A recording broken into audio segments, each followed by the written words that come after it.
ಹಿಂದಿನ ಕಾಲದಲ್ಲಿ ಒಂದು ಮದುವೆ ಆದಮೇಲೆ ಎಷ್ಟು ಜವಾಬ್ದಾರಿ ಪ್ರತಿಯೊಬ್ಬರಿಗೂ ಇರೋದು ಅಂದರೆ, ಒಂದು ಮನೆತನದ ಒಂದು ಗೌರವ, ಮನುಷ್ಯನ ಗೌರವ, ತಂದೆ ತಾಯಿಯ ಒಂದು ಗೌರವ, ಒಂಥರ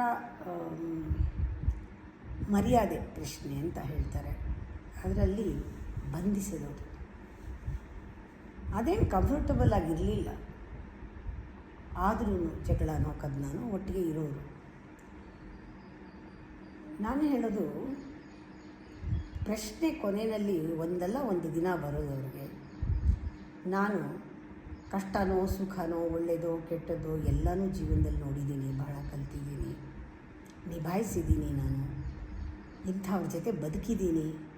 ಅದಕ್ಕಿಂತ ಬೇರೆ ಸಕ್ಸಸ್ ಇಲ್ಲ. ತುಂಬ ಕಲ್ತ್ಕೊಂಡಿದ್ದೀನಿ, ತುಂಬ ಬೆಳೆದಿದ್ದೀನಿ ಅನ್ನೋ ಮೆಚ್ಯೂರಿಟಿ ಬರೋದು ಕೊನೆಯಲ್ಲಿ. ಅಲ್ಲಿ ನಮಗನ್ಸೋದು,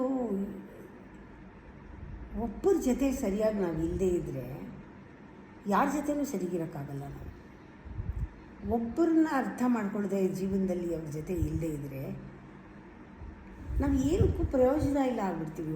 ಒಬ್ಬರ ಜೊತೆ ಇರೋಕ್ಕಾಗಲ್ವ? ನಮ್ಗೆ ಚಾಲೆಂಜು, ನಮಗಿದು ಬಂದಿದೆ, ನಾವೇ ಚೂಸ್ ಮಾಡ್ಕೊಂಡಿರೋದು. ಲೆಟ್ ಮೀ ಸಿ ದಿಸ್, ನಾನು ಇರ್ತೀನಿ ಇವ್ರ ಜೊತೆ, ನಾನು ಚೆನ್ನಾಗೇ ಇರ್ತೀನಿ ಅಂತ. ಅದು ಒಂದು ಚಾಲೆಂಜ್ ಬರಬೇಕು. ಅದಕ್ಕೆ ಮದುವೆ ಅನ್ನೋದು, ಸಂಸಾರ, ಸಂಬಂಧ ಎಲ್ಲ ನಿಭಾಯಿಸಬೇಕು.